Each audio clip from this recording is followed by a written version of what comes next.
Hi all, welcome to race number 9 of the F1 My Team 2020 career with Legend Racing. We have got our activities to deal with, and then we're obviously going straight into the race, and we've got an upgrade to kick in as well.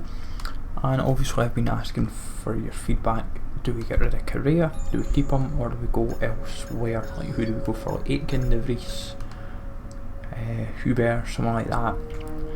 And obviously we're trying to get stuff kind of developed continuously. 3 power upgrades that Mercedes can deal with, and then obviously 3 durability upgrades. But the kind of like next main thing we'll be looking probably will be the power. But you're welcome to smash likes always, folks. Up to the channel if you are new. Follow me on Twitter, G the Legend. All links are down below for the channel and social media links as always. Just for anyone that has actually been tuning into these. I know with a lot of the big creators, their interest will be a lot higher, and obviously for myself it will just be like those that are kind of just tuning in general that support. But we'll be looking hopefully at a third sponsor soon, maybe the next couple of races I would imagine. But yeah, we've jumped up massively in points, and with the difficulty like a good level, 25-22 for rivalry. When you fundamentally look at it, we've been steady but not spectacular. Like 3 races have been pretty woeful for us. Like Korea's not been too great apart for Bahrain really, if honest. So that's why we're saying there is justification for kind of getting rid of them, like getting a new driver in, because it's just Williams, it's bottom of the pile. It's just a case of who do we go for. I know quite a few saves have Schumacher. We're kind of one of the rare differences, as it were. But as you saw there as well, with what happened, we needed to.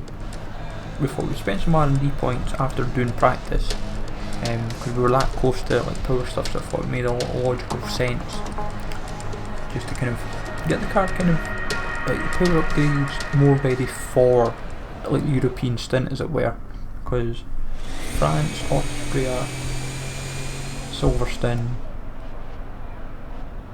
Spa and Monza, when you've got like that succession of such fast tracks, it can make all the difference, and just kind of nailing down the difficulty, nailing down like the upgrades to the car and so forth. And it's also a period of tracks where I am generally very strong. Silverstone's probably the weakest out of this pile, but Canada, like Baku, Canada, Austria, France I would say a bit weak as well, because I don't really know Paul Ricard too well. But anyways, back to Canada. And this is obviously our main focus for qualifying, just kind of blitzing through, and just because we've been slightly tweaking the difficulty as we go up, so we'll find the balance yet. Now the biggest issue with Canada, and a lot of the content creators and maybe even the pros will agree with this, Canada is one of these circuits it is very easy to get warnings and corner cuts for. Most commonly on this section here, when you're coming through the final pit straight, it's what you'll find is when you try to navigate it, it is so easy to come through too fast, and you'll either cut too far to the right or too far to the left, and you will end up getting either a corner cut or exceed track limits warning, and it's so prone to get it quite often. And we qualified P3 there, so I've definitely maybe not quite nailed the difficulty high enough, sorry, even.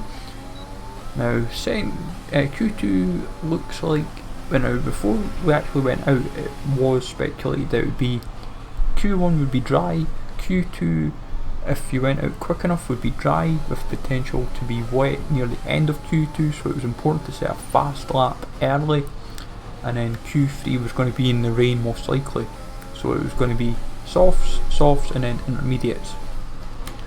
Now you know it's hair raising when you're having to overtake cars during your qualifying stint. Like we're being very, like, the thing is, I know roughly what pace I can do, and I know what pace I can address to. And as we spoke about the rain, that is the rain starting to come now, so we've not got long probably a few minutes off before it starts to play a factor in a pace, so that's why we're trying to get in early, get a good quick time. I don't think we'll need to overtake the McLaren that's in front of us,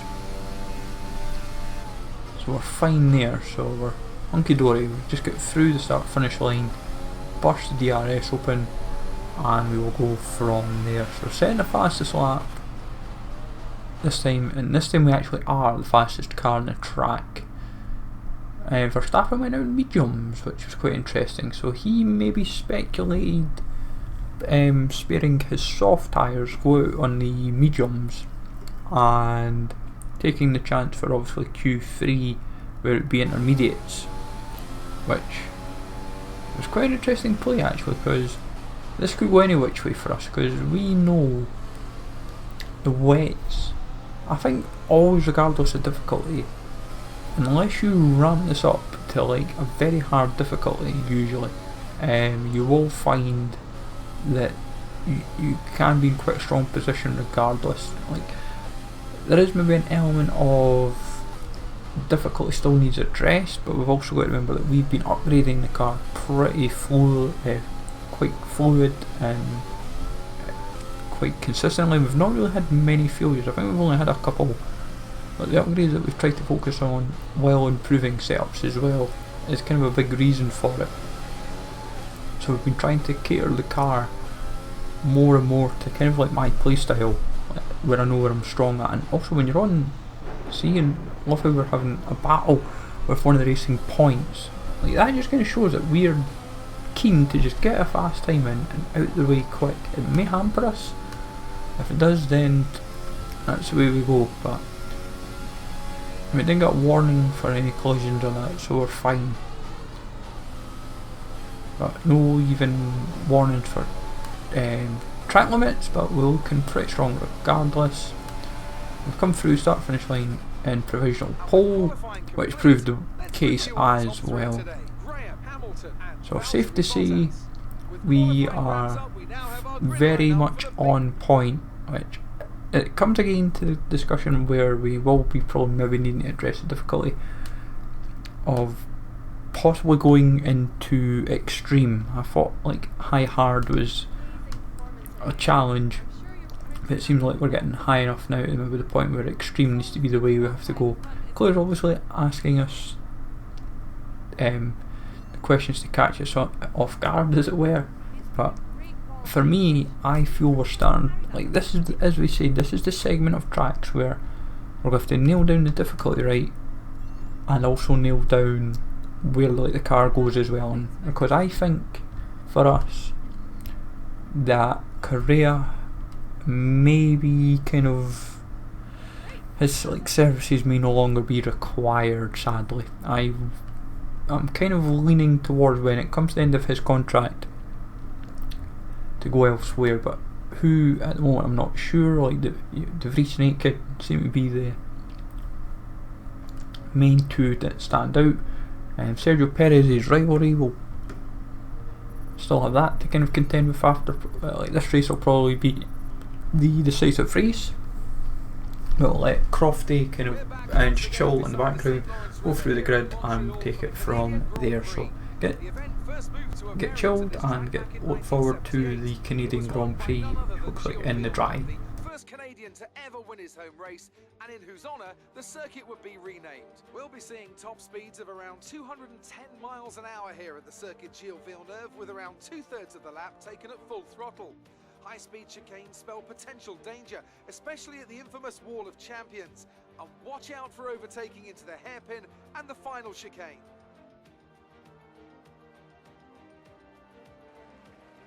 Anthony Davidson is here once again for today's Grand Prix. Let's start by talking about Kimi Raikkonen. Looks like they've got a tough race in store today, as grid penalties from changing power unit components has forced them further down the field. But on the bright side, at least those fresh components can help them maintain the power they need to come through the pack. I expect to see them take a more aggressive approach today to make up for the compromised start. Before we begin, let's take a quick look at the grid lineup for today's race. Graham lines up on pole position, and Lewis Hamilton completes the front row. Moving on to the rest of the grid, we have Bottas, Verstappen, Sebastian Vettel, and Stroll. Norris, Ocon, Ricciardo, and Pierre Gasly, Magnussen, Leclerc, Alexander Albon, and Sainz, Grosjean, Perez, Daniel Kvyat, and Antonio Giovinazzi, Latifi, Raikkonen, Russell, and Juan Manuel Correa. And now it's time to... So coming to race strategy, folks, we've got softs and mediums. There is speculation for rain. So the question is, do I hold out later than planned and to maybe go to the possible intermediates, but we'll see how it goes anyway. But strong start from us. Vettel attacking very early as well, but obviously Verstappen's on mediums, so he could be on the kind of same format as us. So Verstappen, even though Hamilton and Bottas are right behind us, Verstappen at the moment for me is my early concern, because he could be playing this strategy quite on point as well, because he could hold out later and later and later, and the mediums could become play with intermediates, but we'll see what happens. But at the moment it's just a case of knuckle down and just hope and pray that we don't give too many gaps to Hamilton. Like moments like that, for example, going a bit wider than we would have liked, but flat line, oh, I thought it would be a scene. I hate when that does that, it does like yellow, green right away. It's like you think there's going to be a safety car situation. I thought Hamilton might have tried to sneak in there, but we get a first warning of the race, so I'll have to be a bit wary for getting that quite early. We just take it easy. Obviously fastest lap, because we were the first ones through the start finish line. That's the only way we can get it. But this is the type of track where, even though I have the initial pace, this is where I've got to be defensively sound as well. So it's going to be a long race, where we're hopefully a bit more exciting than Baku, I would say, because I'd like a bit of a challenge this time. But as I say, we'll see how this plays out, and if we're holding the race win, then come probably like 20-30 minutes down the line, then so be it. I'm sure Hamilton, Bottas and others will give us a good fight regardless, if it gets interesting, and obviously strategy will play a big part of it, because we, like, does the undercut happen, the overcut and all that good stuff when it comes to the pits later on. So I just knuckle down, folks, and let the race kind of go on in the background.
So I've just kind of been focusing more as the race goes on, and obviously we are still out on the softs. We have really went for it. Verstappen's finally went in the pits, but we've got Vettel, Bottas kind of on the mediums. This becomes a tricky situation because rain is still forecast, but I get the feeling, looking at the way the clouds are, I think the mediums is where we're going to have to look, and we're just going to have to just grit our teeth and hope and pray that what we've done, we can catch them up. Plus we'll be on fresh mediums, they'll be on worn mediums, that might play in our favour as well. So we're going to have to plan to pit shortly. Don't know how soon, but fairly soon is kind of the operative word, because the pit window will be ending shortly. I think we'll probably be, I think it's this lap's the last pit lap.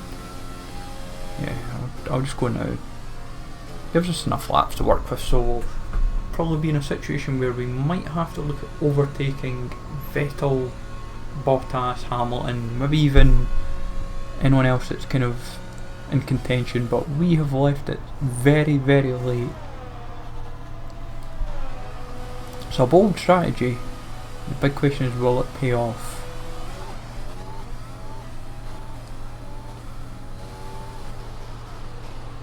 So we're coming out the pits, we're in third, so it's not a total disaster. Case of just getting eat through the tyres quick, get round this track nimbly, and just try and make, like, as long as we guarantee a podium, I would say that's a good result, but at the same time we don't want to make it, like, look our strategy kind of look at a failure. So we're just going to work our way through the track and try and catch up to Bottas and Hamilton as quick as we can. So we might have to put in a few fast laps potentially. So right, focus down again, folks, just get the race going and we'll go from there.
things are starting to get interesting now. I've got a couple laps left.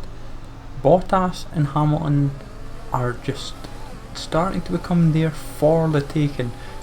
Now the situation we don't want is like a Zandvoort where we had the chance to take both. Rain is still coming down, so DRS, the loss of DRS could prove a factor. And we're going to take Bottas. There we go. We took the chance. The carrot presented itself. Now,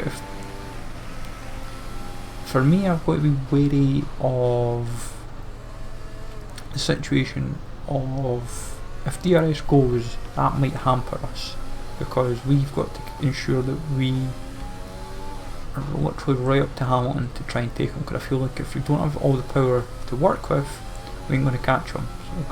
So, I almost feel we need 2 perfect laps here. If we don't do perfect laps, we ain't winning this race. The chance is there. Get the rich mix going, check everything as we go on, see what's ticking over. Don't want that, don't want warnings. Don't want to try a little too hard there. But we'll get the ERS open, get as much power through the car as possible, right up behind Hamilton, get as close as we can. If another fast lap could be done, that would be perfect. Just balance out this fuel as best I can. I know we're still positive, but we don't want to run out of fuel at the same time, because this is the type of track where it is very, very easy to burn out fuel. So coming to the start finish line, no DRS, getting as much ERS to use as we can, but not using too much where we're losing some of it. Trying not bump them at the back, trying everything here, just gentle but smart driving at the same time. This is actually starting to get quite tense. One mistake, I could take us both out, or he could take me out and get away with it.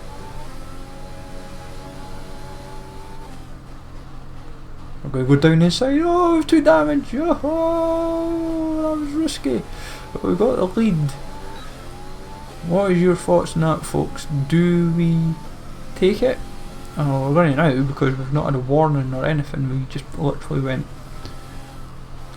There was a bit of a collision there. That is quite a bit of damage on that front wing. That was quite severe in the end, I would say. Maybe a bit too aggressive from me to bomb down the inside, but the opportunity presented itself and I had to probably go for it. But fuel's still healthy enough. But we took the chance, it presented itself, and we're going back to back wins for a legend racing, coming through the start finish line. DRS was disabled, so it just got a bit heavier in the end, so the rain came. If this was a longer race, it might have just played into our hands a little bit better for weather, for tyres, but back to back wins. Safe to say that was tense. Strategy definitely left a little to be desired as well, but we're not complaining. But definitely, as we've said, difficulties going to have to be readdressed, because that, like, even though strategy paid off so well there, it's but yeah, that was some race. That was definitely had everything in it, and back to back wins. So breaking the Mercedes stranglehold, and definitely sent a statement here. Korea's got a lot to get up to now to help us out even more, but we're definitely be looking, I think, new driver, but also having a look at difficulty, and we'll be looking at what else is needed for the European spin from like France, Austria and so forth. Make sure difficulty is high enough but fair enough at the same time, that we're competitive. incredible day of racing. Who was your driver of the day, Ant? I have to say Sebastian Vettel certainly But caught my eye all in all, during folks, today's definitely race. food for thought with everything, It's time with to like check out the constructors' change stats. drivers Mercedes and continue to extend difficulty their and all lead. that. So if any comments would be appreciated on that, folks, would help a ton. So hopefully you enjoyed this, folks. Smash likes always, sub to the channel if you're new, follow me on Twitter, G's a Legend, and I will catch you all later.